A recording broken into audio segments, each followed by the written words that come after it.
पूरी जिंदगी कपूर में आग लगाते लगाते बीत गई, तो कपूर में आग क्यों लगाई जाती है? शिव महापुराण में लिखा, भगवान राम ने जब अश्वमेध यज्ञ किया, उसके पहले देवताओं ने जब यज्ञ किया, अश्वमेध यज्ञ का जो अश्व था, वो अश्व को कहाँ भेजा जाए, ये अश्व के चक्कर में फिर लड़ाई होगी। भगवान वशिष्ठ बाबा ने कहा, इस अश्व को कपूर का रूप देता हूं और कपूर के रूप में अग्नि में इसको समाहित कर देता हूं। भगवान राम ने वशिष्ठ बाबा से कहा, आप बताओ ये कपूर अग्नि में डालोगे, इसका क्या फल होगा? भगवान वशिष्ठ जी ने कहा, आज मैंने अश्वमेध यज्ञ के अश्व को कपूर बनाकर अग्नि में डाला है, इसलिए जिसके यहां आरती के बाद में कपूर जलाया जाएगा, उसको एक अश्वमेध यज्ञ का पुण्य फल तुरंत मिल जाएगा। वो अश्वमेध यज्ञ का फल पाने के लिए कपूर लगाया जाता, और वो एक क्षण के लिए लगाया जाता है। जब तक कपूर जले तब तक थाली को नीचे नहीं रखा जाता, ये नियम है।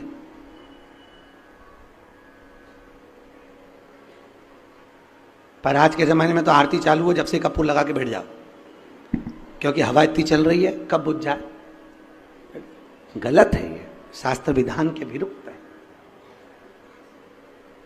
उसकी कोई विशेषता नहीं। आज ये दो बहन की आपस में, ये दो बहनों की कभी नहीं बनी। एक दो बहन का जोड़ा ऐसा है जो गड़बड़ है। एक माता पार्वती और उनकी बड़ी बहन, जम के बोलो, गंगा, और दूसरी यमुना और उनकी छोटी बहन ताप्ती। क्या नाम था?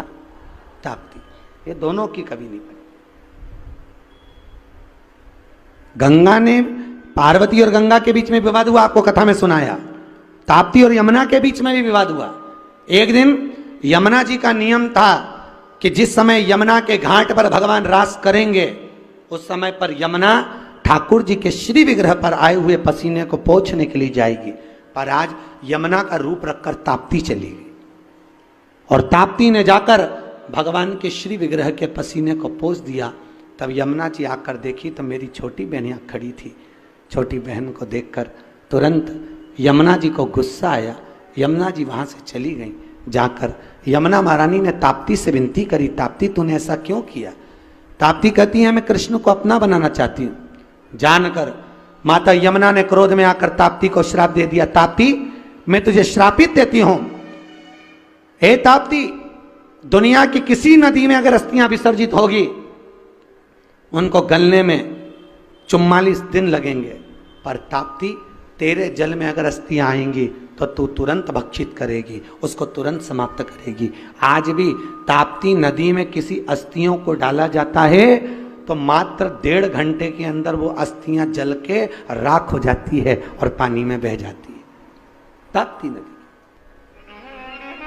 और आज के जमाने में जितना जितना जितना जितना जितना जितना डूबो,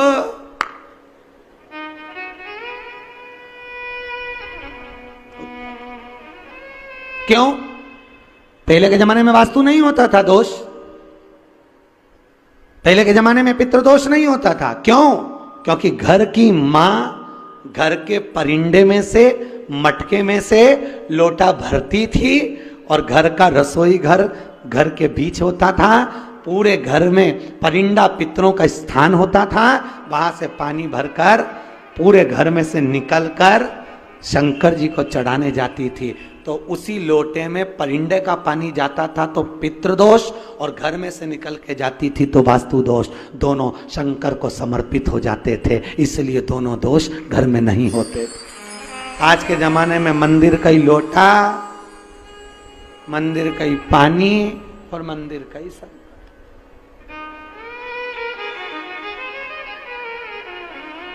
प्रयास करो, एक नियम आप भी चालू करो कि मैं अपने घर से थोड़ा सा पानी लेके भगवान शिव को चढ़ाऊं। तुम्हें बात